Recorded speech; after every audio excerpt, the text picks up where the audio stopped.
ഈശ്വർ മാൽപ്പയുടെ നേതൃത്വത്തിൽ മത്സ്യത്തൊഴിലാളികൾ ഗംഗാവലി നദിയിൽ ഇറങ്ങി. ഇന്നും ನಮ್ಮ ಮನೆಯವ್ರನ್ನ ಎಲ್ಲರೂ ಒಂದ್ಸಲ ನೆನೆಸ್ಕೊಳ್ತೀನಿ, ಯಾಕೆಂದ್ರೆ ನಾನು ಬದುಕುವುದಿಲ್ಲ ಅಂತ.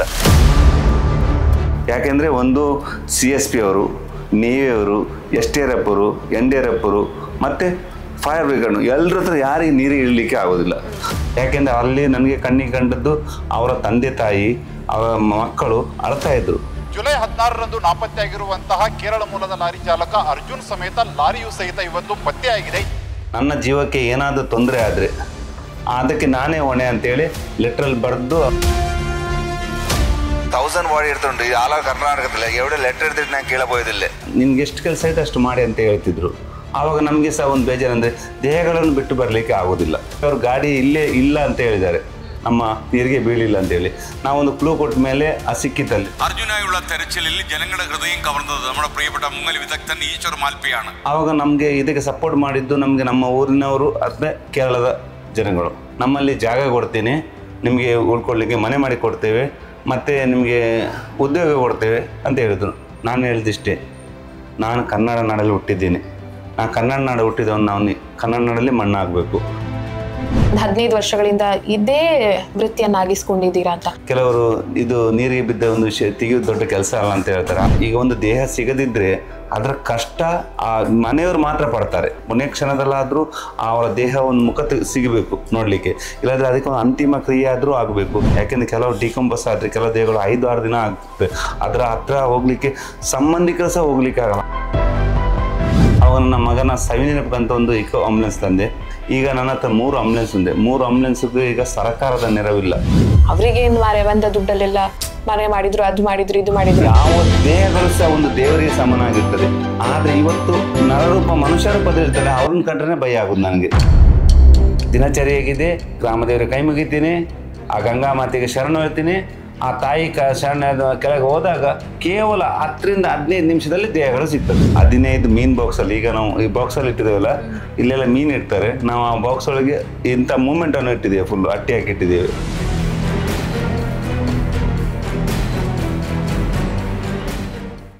ನಮಸ್ಕಾರ, ಹೊಸ ದಿಗಂತ ಡಿಜಿಟಲ್ ಮೀಡಿಯಾದ ಸಮಸ್ತ ವೀಕ್ಷಕರಿಗೆ ಸ್ವಾಗತ. ನಾನು ಕವನ ಕಾಂತಾವರ. ಇವತ್ತು ನಾನು ಮಲ್ಪೆಗೆ ಬಂದಿದ್ದೇನೆ. ಮಲ್ಪೆ ಅಂದ ತಕ್ಷಣ ನೀವು ಅಂದ್ಕೊಳ್ಬಹುದು ಮಲ್ಪೆ ಬೀಚಿಗೆ ಬಂದಿದ್ದೇನೆ ಅಂತ. ಮತ್ತು ಮಲ್ಪೆ ಅಂದ ತಕ್ಷಣ ಎಲ್ರಿಗೂ ನೆನಪಾಗುವಂಥ ಇನ್ನೊಂದು ಹೆಸರಿದೆ, ಒಬ್ಬ ವ್ಯಕ್ತಿ ಇದ್ದಾರೆ, ಅವರು ಈಶ್ವರ್ ಮಲ್ಪೆ. ನಿಮಗೆಲ್ಲರಿಗೂ ಕೂಡ ಗೊತ್ತಿರಬಹುದು, 1000ಕ್ಕೂ ಅಧಿಕ ಮೃತದೇಹಗಳನ್ನು ನೀರಿನಿಂದ ಅವರು ತೆಗೆದಿದ್ದಾರೆ. 1 ಪೈಸೆ ಹಣವನ್ನು ಕೂಡ ಅದಕ್ಕಾಗಿ ಅವರು ಯಾರ ಹತ್ರನೂ ಕೇಳಲಿಲ್ಲ. ಅದರ ಜೊತೆಯಾಗಿ ಸುಮಾರು 65ಕ್ಕೂ ಹೆಚ್ಚು ಜನರು ಸೂಸೈಡ್ ಮಾಡ್ಕೊಳ್ಳಿರೋದಕ್ಕೆ ಅಂತ ನೀರಿಗೆ ಹಾರ್ತಾರೆ. ಅಂಥವರನ್ನು ಕೂಡ ಇವರು ಹೋಗಿ ರಕ್ಷಿಸಿದ್ದಾರೆ. ರಾತ್ರಿ ಹಗಲು ಅನ್ನೋದು ಯಾವಾಗ ಬೇಕಿದ್ರೂ ಇವರಿಗೆ ಕಾಲ್ ಮಾಡಿದರೆ ಇವರು ಜನರ ಸೇವೆಗೆ ಸಿದ್ಧರಾಗಿರ್ತಾರೆ. ಅಂಥ ಈಶ್ವರ್ ಮಲ್ಪೆಯವರ ಮನೆಗೆ ನಾವಿವತ್ತು ಬಂದಿದ್ದೇವೆ. ವೀಕ್ಷಕರೇ, ಬನ್ನಿ ಅವ್ರ ಜೊತೆ ಮಾತನಾಡೋಣ.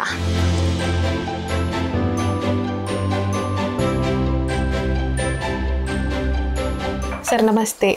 ನಮಸ್ಕಾರ ಸರ್, ಹೇಗಿದ್ದೀರಾ ಸರ್? ಚೆನ್ನಾಗಿದ್ದೀನಿ. ನಿಮ್ಮ ಬಗ್ಗೆ ನಾನು ಜನರಿಗೆ ಪರಿಚಯ ಮಾಡಬೇಕಾಗಿಲ್ಲ. ಈಶ್ವರ್ ಮಲ್ಪೆ ಅಂತ ಹೇಳಿದ್ರೆ ಎಲ್ರಿಗೂ ಕೂಡ ಗೊತ್ತಿದೆ. ಖಂಡಿತವಾಗಿಯೂ ನೀವು ಬಂದದ್ದು ನಮಗೆ ತುಂಬ ಸಂತೋಷವಾಯಿತು. ಯಾಕೆಂದರೆ ಇವತ್ತು ನಾನು ಈ ಮಟ್ಟಕ್ಕೆ ಬರಲಿಕ್ಕೆ ಮೊದಲನೇದಾಗಿ ಜನಗಳ ಆಶೀರ್ವಾದ, ಪತ್ರಿಕೆ ಮಾಧ್ಯಮ, ಪತ್ರಿಕೆ ಮಾಧ್ಯಮದವರಿಗೆ ನಾನು ಯಾವತ್ತಿದ್ರೂ ಕೈ ಮುಗಿತಿದ್ದೇನೆ. ಯಾಕೆಂದರೆ ನಾನು ಒಂದು ಎಲೆಮರೆ ಕಾಯಾಗಿದ್ದೆ. ಇನ್ನು ಹೇಳಲಿಕ್ಕೆ ತುಂಬ ಇದೆಲ್ಲ ಹೇಳ್ತಾ ಹೋಗ್ತಾನೆ ನಮ್ಮ ಜರ್ನಿ ಬಗ್ಗೆ. ಒಂದು ಮನೆ, ಇಡೀ ಪೂರ್ತಿ ಮನೆ ನಿಮ್ದು ಅವಾರ್ಡ್ಸ್ಗಳಿಂದ ತುಂಬಿದೆ. ಜನರು ನಿಮ್ಗೆ ಇಷ್ಟೊಂದು ಅಭಿಮಾನವನ್ನ ಕೊಡ್ತಾ ಇದ್ದಾರೆ. ಈಶ್ವರ್ ಮಲ್ಪೆ ಅವರು ಅಂದ್ರೆ ನಿಮ್ಮನ್ನ ದೇವರ ರೀತಿ ಕಾಣ್ತಾ ಇದ್ದಾರೆ ಇವತ್ತು ಜನರು. ನಾನು ಅದಕ್ಕೆ ಹೇಳಲಿಕ್ಕೆ ಪದಗಳಿಲ್ಲ. ಯಾಕೆಂದ್ರೆ ನಾನು ಮಾಡಿದಂತ ಕರ್ತವ್ಯ ನೆನೆಸ್ಕೊಳ್ತೇನೆ. ಇವತ್ತು ನನ್ನ ಈ ಮಟ್ಟಕ್ಕೆ ತಂದದ್ದು ನಮ್ಮ ಅಭಿಮಾನಿ ದೇವರುಗಳು. ಯಾವತ್ತಿದ್ರು ಅಭಿಮಾನಿ ದೇವರುಗಳನ್ನ ಯಾವತ್ತು ನಾವು ಮರೆಯೋದಿಲ್ಲ. ಈ ಮಟ್ಟಕ್ಕೆ ಬರಬೇಕಾದ್ರೂ ಸಹ ಅವರ ಒಂದು ಆಶೀರ್ವಾದ. ಯಾಕಂದ್ರೆ ಇವತ್ತು ಅವಾರ್ಡ್ಸ್ಗಳು ತುಂಬಾ ರಾಶಿ ಬಿದ್ದಿದೆ. ಮನೆ ಒಳಗಡೆ ಇನ್ನು ಸಹ 15 ಮೀನ್ ಬಾಕ್ಸ್ ಅಲ್ಲಿ, ಈಗ ನಾವು ಈ ಬಾಕ್ಸ್ ಅಲ್ಲಿ ಇಟ್ಟಿದ್ದೇವಲ್ಲ, ಇಲ್ಲೆಲ್ಲ ಮೀನ್ ಇಡ್ತಾರೆ, ನಾವು ಆ ಬಾಕ್ಸ್ ಒಳಗೆ ಇಂಥ ಮೂಮೆಂಟ್ ಅನ್ನು ಇಟ್ಟಿದ್ದೇವೆ, ಫುಲ್ ಅಟ್ಟಿ ಹಾಕಿ ಇಟ್ಟಿದ್ದೇವೆ. ಅದ್ರಲ್ಲಿ ಫುಲ್ ಆಗಿ, ಇದ್ರಲ್ಲಿ ಫುಲ್ ಆಗಿ, ಮತ್ತೆ ಒಳಗಡೆ 15 ಬಾಕ್ಸ್ ಫುಲ್ ಆಗಿದೆ. ಅಂದ್ರೆ ಸಾಕಷ್ಟು ರಿಸ್ಕ್ ಇದೆ ನೀವು ಮಾಡುವಂತಹ ಕೆಲಸದಲ್ಲಿ. ನಿಮ್ಮ ಜೀವವನ್ನ ಪಣಕ್ಕಿಟ್ಟು ನೀವು ಇನ್ನೊಬ್ಬರ ಜೀವವನ್ನ ರಕ್ಷಿಸ್ತೀರಾ. ಮತ್ತೆ ಮೃತದೇಹ ತೆಗೆಯುವಂಥದ್ದು ಕೂಡ ಸಾಕಷ್ಟು ಜನರು ಹೇಳ್ತಾರೆ ಅದೇನು ದೊಡ್ಡ ವಿಷಯನ, ಎಲ್ಲರೂ ತೆಗಿತಾರೆ ಆ ಥರ. ಆದ್ರೆ ಅದರ ಹಿಂದಿರುವಂತಹ ಒಂದು ಭಾವನೆ ಇದೆಯಲ್ಲ, ಈಗ ಯಾರ್ದಾದ್ರೂ ಮನೆಯಲ್ಲಿ ಏನಾದ್ರು ತೀರ್ಕೊಂಡ್ರೆ, ಅದು ನೀರಿಗೆ ಬಿದ್ದು ಸಾವಾದ್ರೆ, ಅವ್ರ ಮೃತದೇಹಕ್ಕೋಸ್ಕರ ಅವ್ರು ಒದ್ದಾಡ್ತಾ ಇರ್ತಾರೆ. ಕೊನೆ ಪಕ್ಷ ಅವರಿಗೆ ಒಂದು ಸಂಸ್ಕಾರ ಆದ್ರೂ ನಾವು ಮಾಡ್ಬೇಕು ಅಂತ. ಅಂತ ಒಂದು ಪುಣ್ಯ ಕೆಲಸ ನೀವು ಮಾಡ್ತಾ ಇದ್ದೀರಾ, ಮೃತದೇಹ ತೆಗೆದುಕೊಡುವಂಥದ್ದು. ಅದು ಕೂಡ 1 ಪೈಸೆ ಹಣ ಕೂಡ ನೀವು ತಗೊಳ್ತಾ ಇಲ್ಲ. ಈ ವೃತ್ತಿಯನ್ನ ಯಾಕೆ ಆಯ್ಕೆ ಮಾಡ್ಕೊಂಡ್ರಿ ಅಂತ ನೀವು? ಖಂಡಿತವಾಗಿ, ಯಾಕೆಂದರೆ ನನಗೆ ಗೊತ್ತಿರೋದು ಒಂದು ಈಜು. ನಾನೊಬ್ಬ ಮೀನುಗಾರ ಆದಮೇಲೆ ಎಲ್ರಿಗೂ ಸ್ವಲ್ಪ ಸ್ವಲ್ಪ ಈಜು ಬಂದೇ ಬರ್ತದೆ.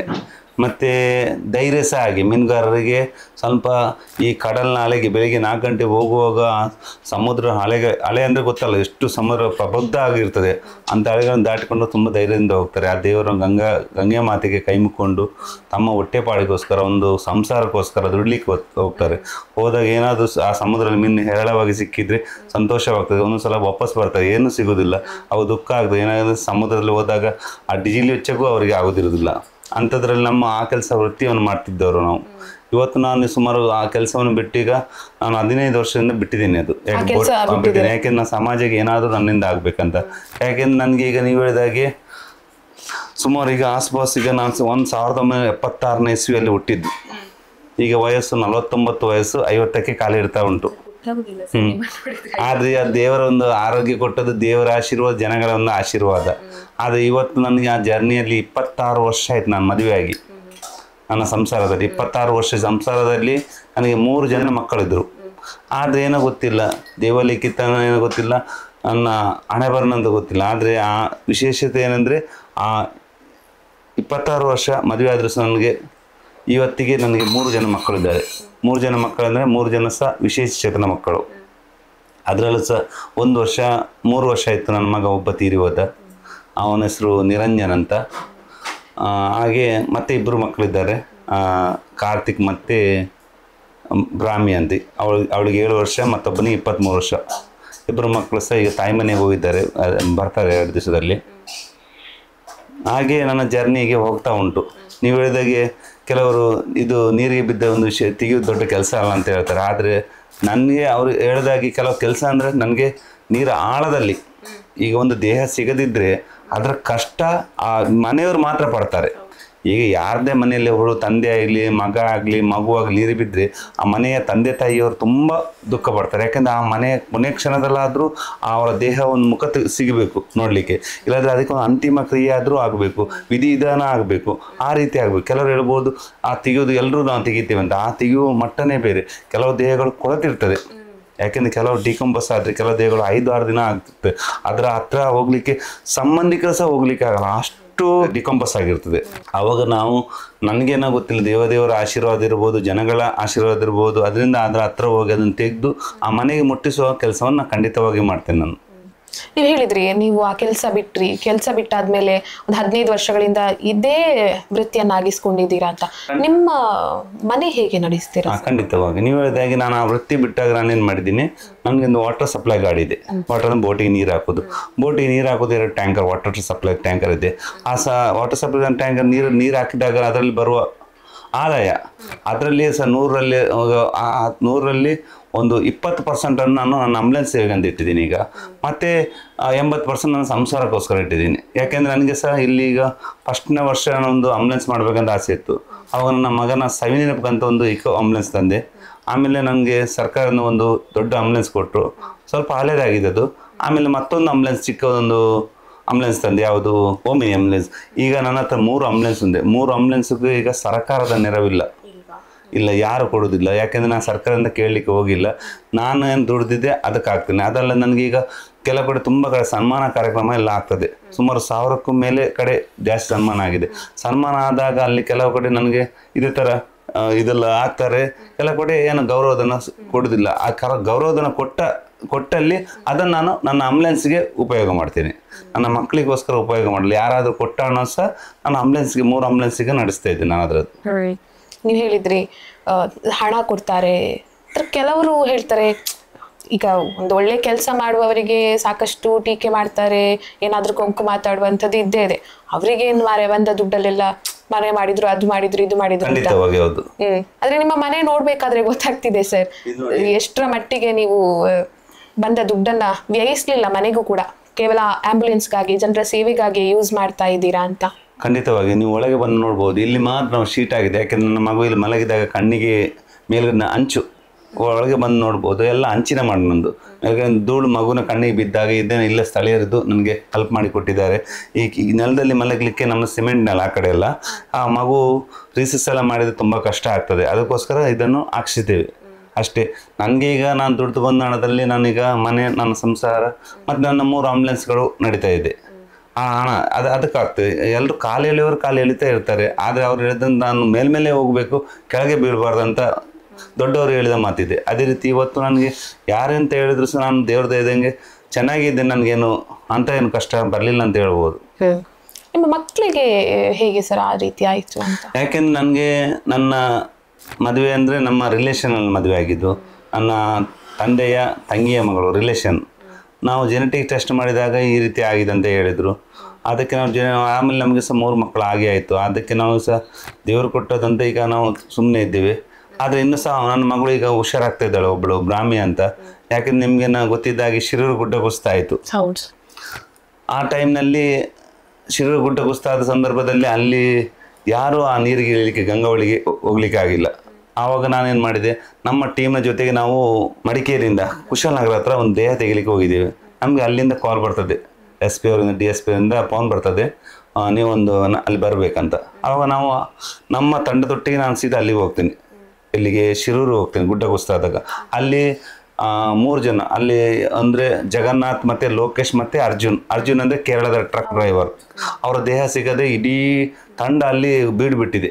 ಯಾಕೆಂದರೆ ಒಂದು CSP ಅವರು, ನೇವಿಯವರು, STRF ಅವರು, NDRF ಅವರು ಮತ್ತು ಫೈರ್ ಬ್ರಿಗೇಡ್ ಎಲ್ಲರ ಹತ್ರ ಯಾರಿಗೆ ನೀರಿಗೆ ಇಳಲಿಕ್ಕೆ ಆಗೋದಿಲ್ಲ. ಅವು ನಮ್ಮ ತಂಡ ಕರೆದಾಗ ನಾನು ಅಲ್ಲಿ ಹೋಗ್ತೇನೆ. ಹೋದಾಗ ನಾನು ನೀರಿನ ಒಂದೆಲ್ಲ ವಾತಾವರಣ ನೋಡ್ತೇನೆ, ನಾನು ಮುಳುಗ್ತೇನೆ ಅಂತ ಹೇಳಿದೆ. ಆವಾಗ ನನಗೆ ಎಲ್ಲ ಅಬ್ಜೆಕ್ಷನ್ ಬರ್ತದೆ. ನೀವು ನೀರಿಗೆ ಮುಳುಗಬೇಕಾದ್ರೆ ನಿಮ್ಗೆ ಇನ್ಸೂರೆನ್ಸ್ ಬೇಕು, ಸರ್ಟಿಫಿಕೇಟ್ ಬೇಕು ಅಂತೇಳಿ. ನಾನು ಹೇಳಿದೆ, ನಾನು ಸರ್ಟಿಫಿಕೇಟ್ ಎಲ್ಲ ಮನೇಲಿದ್ದೀನಿ, ಕರೆದ್ರೆ ತರ್ತಿದ್ದೆ. ಆದರೆ ಇವತ್ತು ನನಗೆ ಕಣ್ಣಿಗೆ ಬೀಳೋದು ನೀರಿಗೆ ಬಿದ್ದವರ ದೇಹ ತೆಗಿಬೇಕು. ಯಾಕೆಂದರೆ ಅಲ್ಲಿ ನನಗೆ ಕಣ್ಣಿಗೆ ಕಂಡದ್ದು ಅವರ ತಂದೆ ತಾಯಿ, ಅವರ ಮಕ್ಕಳು ಅಳ್ತಾ ಇದ್ದರು. ಅವರ ಮುಖ ನೋಡಿ ಆಯ್ತು ನಾನು ಮಾಡ್ತೇನೆ. ಯಾಕೆಂದ್ರೆ ನಾನು ಬರೆಯುವಾಗ ಸಹ ಹಾಗೆ ಒಂದು ಲೆಟ್ರಲ್ಲಿ ಬರೆದು ಫುಲ್ಲು ಬರೆದು ನನ್ನ ಜೀವಕ್ಕೆ ಏನಾದರೂ ತೊಂದರೆ ಆದರೆ ಅದಕ್ಕೆ ನಾನೇ ಹೊಣೆ ಅಂತೇಳಿ ಲೆಟ್ರಲ್ಲಿ ಬರೆದು ಅವ್ರಿಗೆ ನಮ್ಮ DC ಮೇಡಮ್ SP ಅವರಿಗೆಲ್ಲ ಅವ್ರ ಮುಖಾಂತರ ಅವ್ರಿಗೆ ಕೊಟ್ಟು ಆಮೇಲೆ ನೀರಿಗೆ ಇಳಿದಿದ್ದೀನಿ. ಇಷ್ಟೆಲ್ಲ ಪ್ರಕ್ರಿಯೆ? ಹೌದೌದು. ಯಾಕೆಂದರೆ ನನಗೆ ಒಂದು ದೇಹ ತೆಗಿಬೇಕೊಂದು ಆಸೆ. ಯಾಕೆಂದರೆ ಆ ತಂದೆ ತಾಯಿ ಬಂಧು ಬಳಗ ಎಲ್ಲ ಆಗ್ತಾ ಇದ್ದಾರೆ. ಅವರ ಮುಖ ನನ್ನ ಕಣ್ಣು ಮುಂದೆ ಬಂದದ್ದು. ನನಗೆ ಸರ್ಟಿಫಿಕೇಟ್ ಆಗಲಿ ನನ್ನ ಎಕ್ಸ್ಪೆನ್ಸ್ ಆಗಲಿ ಬರಲಿಲ್ಲ ಅಲ್ಲಿ ಯಾರು ಹೇಳಿದ್ರು ಸಹ. ನಾನು ಖಂಡಿತವಾಗ ಮಾಡ್ತಂದೆ ಮೇಳಿದ ಮೇಲೆ ಎಲ್ಲ ಬಂದರು. ಆವಾಗ ಸುಮಾರು ಅದು 17 ದಿವಸ ಬಿಟ್ಟ ಮೇಲೆ ಅಲ್ಲಿ ದೇಹ ಮತ್ತು ಗಾಡಿ ಮತ್ತು ಅಲ್ಲೊಂದು ಬೈಕು. ನಾವು ಹೋಗೋದು ಮುಂಚೆ ನಮಗೆ ಅಲ್ಲಿಗೆ ಸ್ವಲ್ಪ ಇದಾಗಿದೆ, ಗಲಾಟೆ ಆಯಿತು. ಆಮೇಲೆ ನಾವು ಬೈಕ್ ಮತ್ತು ಗಾಡಿ ಇರೋ ಜಾಗವನ್ನು ಪತ್ತೆ ಹಚ್ಚಿದ್ದೇವೆ. ಆಮೇಲೆ ಗಾಡಿ ಎಲ್ಲಿದೆ, ಯಾವ ಜಾಗದಲ್ಲಿದೆ, ಅಲ್ಲೊಂದು ಬೈಕು ಮತ್ತು ಜಾಕು. ಯಾಕೆಂದರೆ ಅದಕ್ಕಿಂತ ಮುಂಚೆ ಅವರು ಗಾಡಿ ಇಲ್ಲೇ ಇಲ್ಲ ಅಂತ ಹೇಳಿದ್ದಾರೆ, ನಮ್ಮ ನೀರಿಗೆ ಬೀಳಿಲ್ಲ ಅಂತೇಳಿ. ನಾವೊಂದು ಕ್ಲೂ ಕೊಟ್ಟ ಮೇಲೆ ಸಿಕ್ಕಿತ್ತಲ್ಲಿ. ಮತ್ತು ಡ್ರೆಸ್ಸರ್ ಕ್ಲೂ ಕೊಟ್ಟು ನಾವೇ ಕೊಟ್ಟದ್ದು. ಆಮೇಲೆ ಡ್ರೆಸ್ಸರ್ ಬಂದು ಆ ಗಾಡಿನ ತೆಗಿಲಿಕ್ಕೆ ಬೇಕಾಗಿತ್ತು. ಯಾಕಂದರೆ ಮಣ್ಣಿನ ಅಡಿಭಾಗದಲ್ಲಿತ್ತು. ಡ್ರೆಸ್ಸರ್ ಬಂದರೆ ಮಾತ್ರ ತೆಗಿಲಿಕ್ಕೆ ಆಗುತ್ತೆ ಅಂತ ಹೇಳಿದ್ದೀನಿ. ಆಮೇಲೆ ಡ್ರೆಸ್ಸರ್ ಬಂದಮೇಲೆ ಎತ್ತಿದ ಮೇಲೆ ಬಾಡಿ ಮತ್ತು ಎಲ್ಲ ಸಿಕ್ತು ಅದರಲ್ಲಿ. ಆವಾಗ ಈ ವಿಡಿಯೋವನ್ನು ನಾವು ಪಾರದರ್ಶಕವಾಗಿ ಎಲ್ರಿಗೆ ನಮ್ಮ ಯೂಟ್ಯೂಬ್ ಚಾನಲ್ ಉಂಟು ಗೊತ್ತಿದ್ದಾಗೆ, ಈಶ್ವರ್ ಮಲ್ಪೆ, ಅದನ್ನು ನಾವು ಲೈವ್ ಆಗಿ ಕೊಡ್ತಾ ಇದ್ದೀವಿ. ಅದು ನಮ್ಮ ಜಿಲ್ಲಾಡಳಿತಕ್ಕೆ ಆಗಿಲ್ಲ, ಬೇಸರ ಆಗಿದೆ. ನೀವು ಕೊಡಬಾರ್ದು, ಹೊರಗೆ ಗೊತ್ತಾಗಬಾರ್ದು ಅಂತ. ಆವಾಗ ನಮಗೆ ಇದಕ್ಕೆ ಸಪೋರ್ಟ್ ಮಾಡಿದ್ದು ನಮಗೆ ನಮ್ಮ ಊರಿನವರು ಅಥವಾ ಕೇರಳದ ಜನಗಳು. ಅವರು ಡೈರೆಕ್ಟಾಗಿ ಯಾರು ಕೆಲಸ ಮಾಡಿದೆ ಅವ್ರಿಗೆ ಗೊತ್ತು. ಆವಾಗ ಅವ್ರು ಹೇಳಿದರು, ಈಶ್ವರ್ ಮಲ್ಪೆ ಅವರೇ ನೀವು ನಮ್ಮ ಊರಿಗೆ ಬನ್ನಿ, ಊರಿಗೆ ಬಂದಾಗ ನಿಮಗೆ ನಮ್ಮಲ್ಲಿ ಜಾಗ ಕೊಡ್ತೀನಿ, ನಿಮಗೆ ಉಳ್ಕೊಳ್ಳಿಕ್ಕೆ ಮನೆ ಮಾಡಿ ಕೊಡ್ತೇವೆ, ಮತ್ತು ನಿಮಗೆ ಉದ್ಯೋಗ ಕೊಡ್ತೇವೆ ಅಂತ ಹೇಳಿದ್ರು. ನಾನು ಹೇಳಿದಿಷ್ಟೇ, ನಾನು ಕನ್ನಡ ನಾಡಲ್ಲಿ ಹುಟ್ಟಿದ್ದೀನಿ. ನಾನು ಕನ್ನಡ ನಾಡು ಹುಟ್ಟಿದವನು, ನಾವು ಕನ್ನಡ ನಾಡಲ್ಲಿ ಮಣ್ಣಾಗಬೇಕು. ನಾನು ಏನಿದ್ರು ಸಹ ನನ್ನ ಮಕ್ಕಳಿಗೆ ಟ್ರೀಟ್ಮೆಂಟ್ ಕೊಡಿ ಅಂತ ಹೇಳಿದ್ದೀನಿ. ಆವಾಗ ಅವರು ನನ್ನ ಮಗುವನ್ನು ಕರ್ಕೊಂಡು ಹೋಗಿ ಅವರ ಕೇರಳದ ಒಂದು ಕುಲಾಮಂದಲ್ ಅನ್ನೋ ಒಂದು ಆಸ್ಪತ್ರೆ ಅಂತ, ಆಯುರ್ವೇದಿಕ್ ಮುಸಾ ಹಾಸ್ಪಿಟಲ್, ಅಲ್ಲೇ ಟ್ರೀಟ್ಮೆಂಟ್ ಕೊಡ್ತಾರೆ. ಕೊಟ್ಟಾಗ ಈಗ ನನ್ನ ಮಗಳು ಈಗ ಸಮಸ್ತ ಜನತೆ ಆಶೀರ್ವಾದ ಒಂದು ಹೇಳ್ಬೋದು. ಯಾಕೆಂದರೆ ಕೇರಳದ ಒಂದು 3.5 ಕೋಟಿ ಜನಗಳ ಒಂದು ಆಶೀರ್ವಾದ, ಅದು ನಮ್ಮ ಕರ್ನಾಟಕದ 7.5 ಕೋಟಿ ಜನಗಳ ಎಲ್ಲರೂ ಒಂದು ಆಶೀರ್ವಾದದಿಂದ ಇವತ್ತು ನನ್ನ ಮಗಳು ಕೈ ಹಿಡಿದ್ರೆ ನಡ್ಕೊಂಡು ಬರ್ತಾಳೆ. ಅದು ಜನಗಳ ಒಂದು ಆಶೀರ್ವಾದ ನೆನೆಸ್ಕೊಳ್ಬೋದು. ಈಗ ಸ್ವಲ್ಪ ರಿಕವರಿ ಆಗ್ತಾ ಇದ್ದಾಳೆ ಅವಳು. ಇದಕ್ಕೆ ನನಗೆ ಸಾಕ್ಷಿ ಅಂದರೆ ಜನಗಳೊಂದು ಆಶೀರ್ವಾದದಿಂದ ಆ ನೀರಲ್ಲಿ ಒಂದ್ಸಲ ನೀರು ಎಳ್ಕೊಂಡು ಹೋಯ್ತು ಗಂಗಾವಳಿಯಲ್ಲಿ, ನನ್ನ ರೋಗಪಟ್ಟಾಗಿ ಇನ್ಸಿಡೆಂಟ್ ಆಯಿತು. ಆವಾಗ ಸಹ ಬೆಳಿಗ್ಗೆ ಎದ್ದು ಇಡೀ ಜನಗಳು 5 ಗಂಟೆಗೆ ಎದ್ದು ಬೆಳಿಗ್ಗೆ ಎದ್ದು ಪ್ರಾರ್ಥನೆ ಮಾಡ್ತಿದ್ರು. ಎಲ್ಲರೂ ಸಹ ದೇವ್ರ ಹತ್ರ ಈಶ್ವರ ಮಲ್ಪೆ ಅವ್ರಿಗೆ ಏನಾಗಬಾರ್ದು ಅಂತ ಹೇಳಿ ನೀರಲ್ಲಿ ಎಲ್ಲರೂ ಪ್ರಾರ್ಥನೆ ಮಾಡುವಾಗ ಇವತ್ತು ಸಹ ನಿಮ್ಮ ಮುಂದೆ ಇದ್ದೆ ಅಂದರೆ ಜನಗಳ ಒಂದು ಆಶೀರ್ವಾದ. ಅದು ಶಿರೂರಲ್ಲಿ ಏನೋ ಹೇಳಿದ್ರಲ್ಲ ಸರ್, ಸ್ವಲ್ಪ ಕಾಂಟ್ರವರ್ಸಿ ಆಯಿತು ಏನೋ ಅಂತ. ಖಂಡಿತ ಅದು ಕಾಂಟ್ರವರ್ಸಿ ಅಂದರೆ ಅದೇ ನನ್ನ ಹತ್ರ ನಮ್ಮ ಚಾನಲ್ನವ್ರು ಏನು ಮಾಡ್ತಿದ್ರು, ಅಲ್ಲಿ ಸಿಕ್ಕಿದ ವಿಡಿಯೋವನ್ನು ಸ್ಟ್ರೈಟಾಗಿ ಡೈರೆಕ್ಟಾಗಿ ಆಗ್ತಿದ್ರು ಪಾರದರ್ಶಕವಾಗಿ. ಅಡಿಯಲ್ಲಿ ಇನ್ನೂ ಸಹ ಗಾಡಿಗಳು ಇವೆ ಅಂತ ನನಗೆ ಕುರು ಇದೆ. ಆದ್ದರಿಂದ ಅವ್ರಿಗೆ ಹೇಳಿದರೆ ಬೇಡ, ನಿನ್ಗೆ ಎಷ್ಟು ಕೆಲಸ ಇದೆ ಅಷ್ಟು ಮಾಡಿ ಅಂತ ಹೇಳ್ತಿದ್ರು. ಆವಾಗ ನಮಗೆ ಸಹ ಒಂದು ಬೇಜಾರಂದರೆ ದೇಹಗಳನ್ನು ಬಿಟ್ಟು ಬರಲಿಕ್ಕೆ ಆಗೋದಿಲ್ಲ, ಗಾಡಿಗಳನ್ನ ಇದ್ದರೆ ಹೇಳಲೇಬೇಕಾಗ್ತದೆ. ಆದರೆ ಕಾಂಟ್ರವರ್ಸಿ ಅಂದರೆ ಅವರು ಇದ್ದದನ್ನು ನಮಗೆ ಮೊದಲು ಹೇಳಬೇಕು ಅಂತ ಹೇಳ್ತಾರೆ. ಆವಾಗ ನನಗೆ ಹೇಳಿದೆ, ನೀವು ಬಂದು ಇಲ್ಲಿ ನಿಲ್ಲಬೇಕು, ಯಾಕೆಂದ್ರೆ ನಾವು ನೀರಲ್ಲಿ ಕೆಲಸ ಮಾಡ್ತಿರ್ತೀವಿ. ನೀರು ಕೆಲಸ ಮಾಡುವ ನಿಮ್ಮನ್ನು ಕದ್ದು ಮೇಲೆ ಬಂದಾಗ ನೀವು ಬಂದು ನಮ್ಮನ್ನು ಕಾಯಬೇಕು. ನಾನು ನಿಮ್ಮನ್ನು ವೆಯ್ಟ್ ಮಾಡಲಿಕ್ಕೆ ಯಾಕಂದರೆ ಒಬ್ಬನೇ ಮುಳುಗ್ತಿದ್ದದ್ದು ನಾವು, ಯಾಕೆಂದ್ರೆ ಅಲ್ಲಿ ಮುಳುಗಲಿಕ್ಕೆ ಯಾರೂ ಬರಲಿಲ್ಲ ಆ ನೀರಲ್ಲಿ. ನೀವು ಕಾಯ್ತಿದ್ರೆ ಬಂದು ತೋರಿಸುವ, ಯಾಕೆಂದ್ರೆ ನನಗೆ ಮೇಲೆ ಬಂದದ್ದು ವೆಯ್ಟನ್ನು ತಟ್ಕೊಂಡು ಇರಲಿಕ್ಕಾಗಲ್ಲ. ಸಿಕ್ಕಿದಾಗ ನೀವು ಮೇಲೆ ನಿಂತಿದ್ದು ಹೇಳ್ಬೋದು. ಆವಾಗ ನಮ್ಮ ಡೈರೆಕ್ಟಾಗಿ ಲೈವೇ ಕೊಡ್ತಿದ್ದು, ನೀವು ಕೊಡಬಾರ್ದು ಹಾಗೆಲ್ಲ ಅಂತೇಳಿ ನಮ್ಗೆ ಅವರು ಸ್ವಲ್ಪ ಕಾಂಟ್ರವರ್ಸಿ ಆಯಿತು ಅಷ್ಟೇ. ಸರ್, ಈಗ ಇಷ್ಟೆಲ್ಲ ವಿಷಯ ಮಾತಾಡಿದ್ರಿ, ನಿಮ್ಮ ಫ್ಯಾಮಿಲಿಯ ಬಗ್ಗೆ ಮಾತನಾಡೋದಿದ್ರೆ ಯಾರೆಲ್ಲ ಇದ್ದಾರೆ ಮನೆಯಲ್ಲಿ? ಖಂಡಿತವಾಗಿಯೂ ನನಗೆ ನಮ್ಮ ತಂದೆ ತಾಯಿಗೆ 3 ಜನ ಮಕ್ಕಳು. ನಾವು 3 ಜನ ಮಕ್ಕಳಲ್ಲಿ ನನ್ನ ಅಕ್ಕ ಒಬ್ಬಳು ದೊಡ್ಡವಳು, ಅವಳಿಗೆ ಮದುವೆ ಆಗಿದೆ. ಹಾಗೆ ನನ್ನ ತಮ್ಮ, ಈಗ ನಾನು, 3 ಜನ. ಆದರೆ ಮೊದಲನಾಗಿ ನಾನು ನಿಮ್ಗೆ ತೋರಿಸೋದಾದರೆ ನನ್ನ ತಂದೆ ತಾಯಿ ಇಬ್ಬರು ಸಹ ತೀರಿ ಹೋಗಿದ್ದಾರೆ. ತಂದೆ ತೀರಿ ಹೋಗಿ ಒಂದು 3 ವರ್ಷ ಆಯಿತು, ತಾಯಿ ಹೋಗಿ ತೀರಿ ಹೋಗಿ ಒಂದು 2 ವರ್ಷ ಆಯಿತು ಅಷ್ಟೇ. ಈಗ ನಮ್ಮ ಮನೆಯಲ್ಲಿ ನಾನು, ನಮ್ಮ ತಮ್ಮನ ಹೆಂಡತಿ, ಮಕ್ಕಳು ಅವರಿದ್ದಾರೆ. ಇದೇ ಮನೇಲಿ ಅಕ್ಕನವ್ರ ಮದುವೆ ಹೊರಗೆ ಹೋಗಿದ್ದಾರೆ. ಹೀಗೆ ಸಂಸಾರ ನಡೀತಾ ಇದೆ. ಈಗ ನಮಗೆ ಇಲ್ಲಿಂದ ಒಂದು ರೂಮ್ ನಮಗೆ, ಒಂದು ರೂಮ್ ಅವರಿಗೆ ಅಷ್ಟೇ. ಮತ್ತೆ ಜನ ಎಲ್ಲ ಹೇಳ್ತಾರಲ್ಲ ಸರ್, ತುಂಬಾ ದುಡ್ಡು ಮಾಡಿದ್ರು ಇವರು. ದುಡ್ಡು ಮಾಡಿದ್ರು ಹೇಳೋರು ಹೇಳ್ತಾರೆ, ನಂಗೆ ಗೊತ್ತಿಲ್ಲ. ನನಗೆ ನ್ಯೂಸ್ ಯಾರು ಆ ಥರ ಹೇಳಿದೆ ಯಾರು ಬರಲಿಲ್ಲ, ಯಾರು ಹೇಳಿಲ್ಲ ನನ್ನ ಬಗ್ಗೆ, ನನಗೆ ಗೊತ್ತಿಲ್ಲ. ಯಾಕೆಂದ್ರೆ ಅವ್ರಿಗೆ 4 ಆಂಬುಲೆನ್ಸ್ ಉಂಟಲ್ಲ.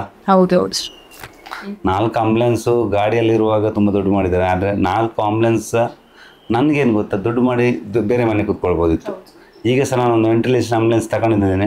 ಸುಮಾರು ಈಗ 10 ಲಕ್ಷ ರೂಪಾಯಿ ಶ್ರೀರಾಮ್ ಫೈನಾನ್ಸಲ್ಲಿ ಲೋನ್ ಮಾಡ್ತಾಯಿದ್ದೀನಿ. ಹೌದಾ? ಆಂಬುಲೆನ್ಸ್ಗೋಸ್ಕರ. ಆದರೆ ನನ್ನ ದುಡ್ಡದಲ್ಲಿ ನನ್ನ ಹೆಂಡತಿ ಮನೆಯಿಂದ ಅವ್ರ ಮನೇಲಿ ಹಾಕಿದ ಚಿನ್ನಾಭರಣ ಒಂದು ನಿಮ್ಗೆ ಗೊತ್ತಿದೆ. ಅವರ ಚಿನ್ನಾಭರಣವನ್ನು ಇಟ್ಟು ಸುಮಾರು 9ರಿಂದ 10 ಲಕ್ಷ ರೂಪಾಯಿ ಚಿನ್ನಾಭರಣವನ್ನು ಇಟ್ಟಿದ್ದೀನಿ. 20 ಲಕ್ಷ ಆಯಿತು. ಆಮೇಲೆ ನಾವು ದುಡ್ದ ಮತ್ತು ಜನಗಳು ನನಗೆ ಸನ್ಮಾನ ಮಾಡಿದ ಹಣ, ಆ ಹಣವನ್ನು ಅದಕ್ಕಾಗಿ 30 ಲಕ್ಷ ರೂಪಾಯಿ ಒಟ್ಟು ಮಾಡಿ ಈಗ ಇದೇ ವಾರದಲ್ಲಿ ಒಂದು ಸುಚಿತವಾದ ಒಂದು IC ವೆಂಟಿಲೇಷನ್ ಆಂಬುಲೆನ್ಸ್ ಅದನ್ನು ಜನಗಳಿಗೆ ಉಚಿತವಾಗಿ ಕೊಡಬೇಕಂತ ನನಗೊಂದು ಆಸೆ. ಅದಕ್ಕೆ ತಂದಿದ್ದೀನಿ. ಈಗ ಅದು ಸಹ ಫ್ರೀಯಾಗಿ ಮಾಡ್ತಾ ಇದ್ದೀನಿ.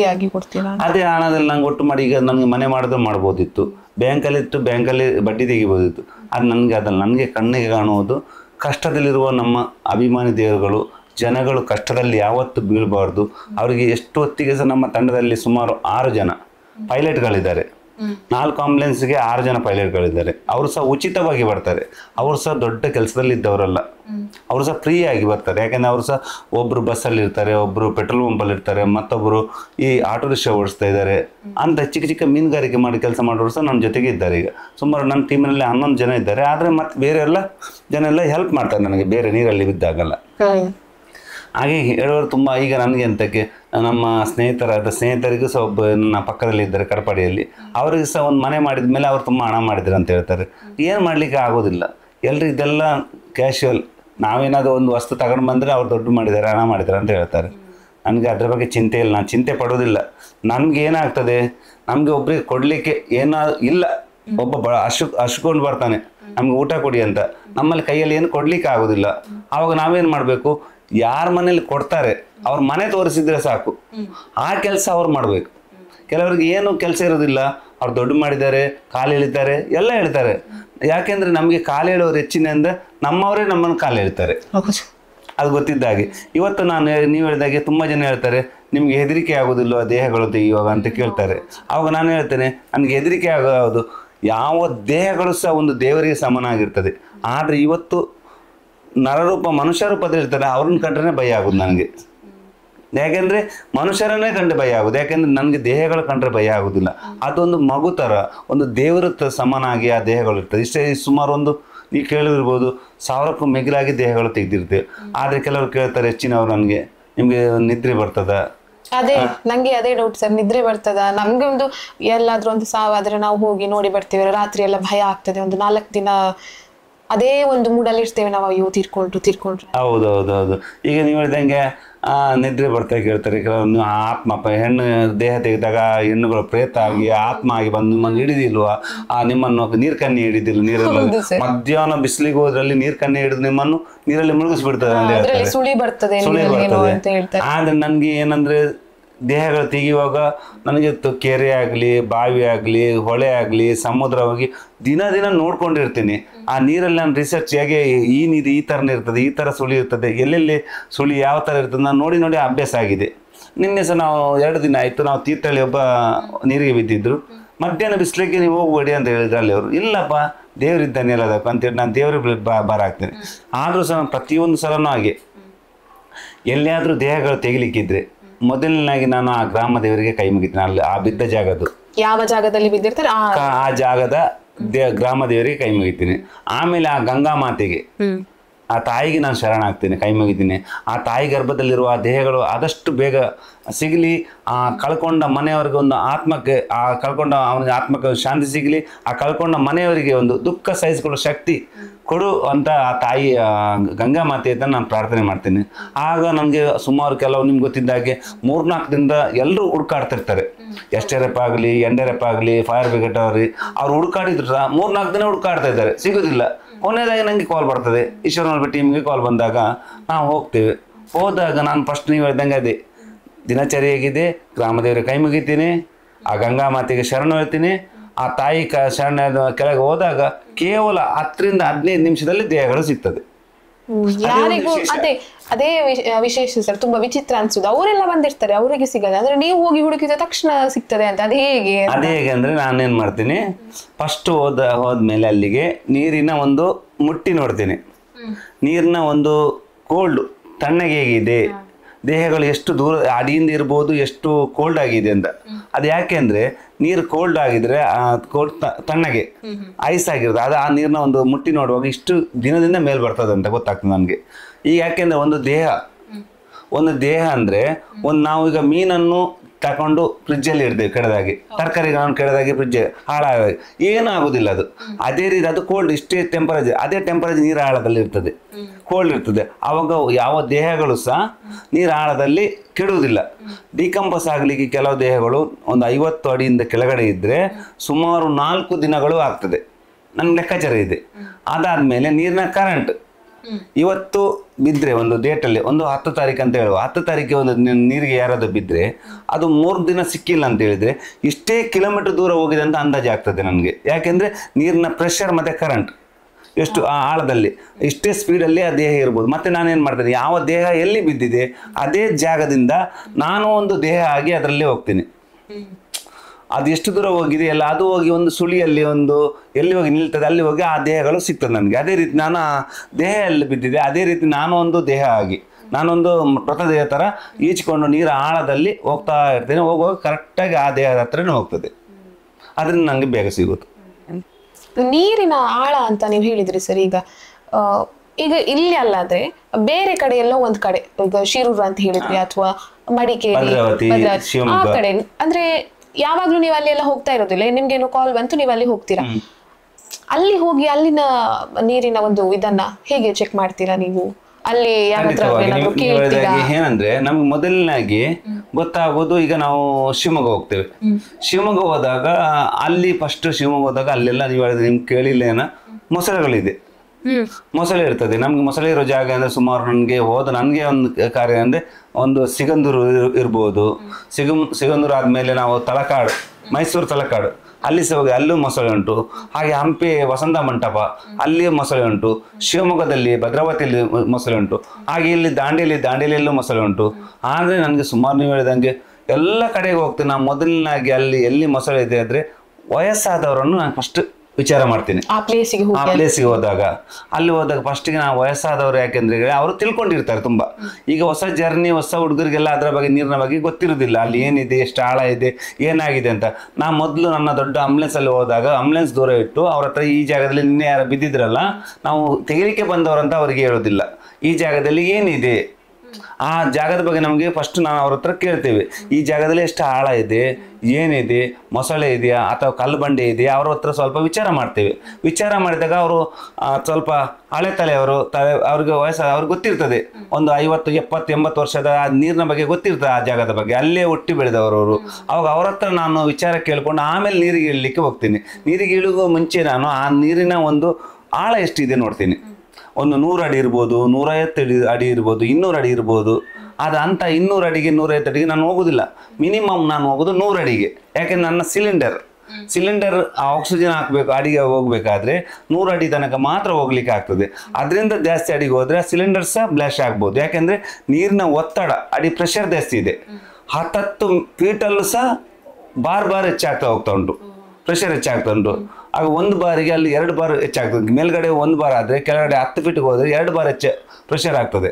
ಆ ರೀತಿ ಒತ್ತಡ ಹೆಚ್ಚಾದಾಗ ಅದು ಬ್ಲಾಸ್ಟ್ ಆಗ್ಬೋದು. ಮತ್ತು 100 ಅಡಿಯಲ್ಲಿ ನಾನು ಹುಡುಕ್ಬೇಕಾದ್ರೆ ಒಂದು ಸಿಲಿಂಡ್ರಿಗೆ 8 ನಿಮಿಷದಿಂದ ಜಾಸ್ತಿ ಇರಲಿಕ್ಕೆ ಆಗೋದಿಲ್ಲ. 8 ನಿಮಿಷದಿಂದ ಜಾಸ್ತಿ ಅಡಿಯಲ್ಲಿ ಇದ್ದರೆ ನನ್ನ ನರಗಳು ಒಡೆದು ಪ್ಯಾರಲಿಸ್ ಆಗ್ತದೆ.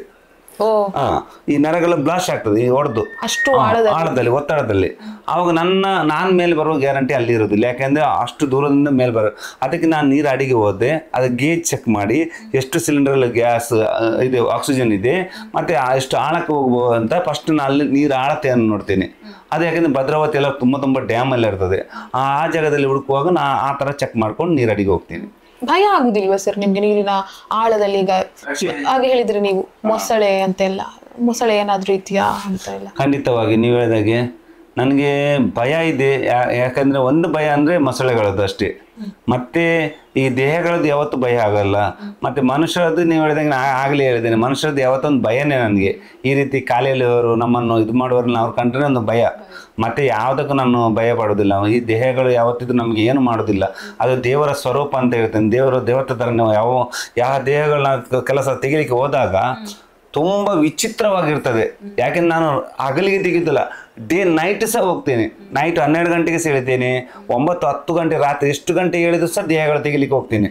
ಆ ದೇಹಗಳು ತೆಗಿಯುವಾಗ ನಾನು ಟಾರ್ಚ್ ಲೈಟ್ಗೆ ಬಿಟ್ಟರೆ ಕೆಲವು ಡಿಕಂಪೋಸ್ ಆದ ದೇಹಗಳು ಸುಮಾರು ಒಂದು 50 kg ಇದ್ರೆ ಅದೊಂದು 100 kg ಅಷ್ಟು ದಪ್ಪ ತೋರ್ತದೆ. ಇಷ್ಟಿಷ್ಟು ದಪ್ಪ ಆಗಿ, ತಲೆ ಒಂದು ಇಷ್ಟು ದಪ್ಪ ಆಗಿ, ನಮ್ಮ ತುಟಿ ಬಿಮ್ಮೆಲ್ಲ ಒಡೆದು ದಪ್ಪ ಆಗಿ, ಕಣ್ಣೆಲ್ಲ ಹೊರಗೆ ಬಂದು ವಿಚಿತ್ರವಾಗಿರ್ತದೆ. ಆದರೆ ನಾನು ಅದನ್ನು ಒಂದು ದೇಹ ಅಂತ ನೆನೆಸ್ಕೊಳ್ಳೋದಿಲ್ಲ, ಒಂದು ದೇವರ ರೂಪ ಅಂತ ತಿಳ್ಕೊಳ್ತೀನಿ. ಯಾಕೆಂದ್ರೆ ಭಯಪಟ್ಟರೆ ಹೋಯ್ತಲ್ಲಿ. ಯಾಕಂದ್ರೆ ನಾವು ನೀರು ಆಳದಲ್ಲಿ ಹೋಗುವಾಗ ದೊಡ್ಡ ಸುಳಿತರನೇ ನಮ್ಮ ಒಂದು ಬೆಳಕು ಅಂತ ಹೇಳ್ತಾರಲ್ಲ, ನಮ್ಮ ಬೆಳಕು. ಈಗ ನಮ್ಮ ಒಂದು ನಡ್ಕೊಂಡು ಹೋಗೋ ನಮ್ಮ ಒಂದು ಇದು ಬೀಳ್ತದಲ್ಲ, ನೆರಳು ಬೀಳ್ತದೆ. ಅದೇ ತರ ನೀರು ಆಳದಲ್ಲಿ ಸಹ ಬೀಳ್ತದೆ ನಮ್ಗೆ. ಸಡನ್ ಇಕ್ಕಿದ್ರು ನಮ್ಮ ನೆರಳು ಬೀಳ್ತದೆ. ಆವಾಗ ನಾವು ಅದನ್ನು ಕಂಡು ಭಯಪಟ್ಟರೆ ಮತ್ತೆ ಇದೇ ಭಯಪಡ್ತಾರೆ.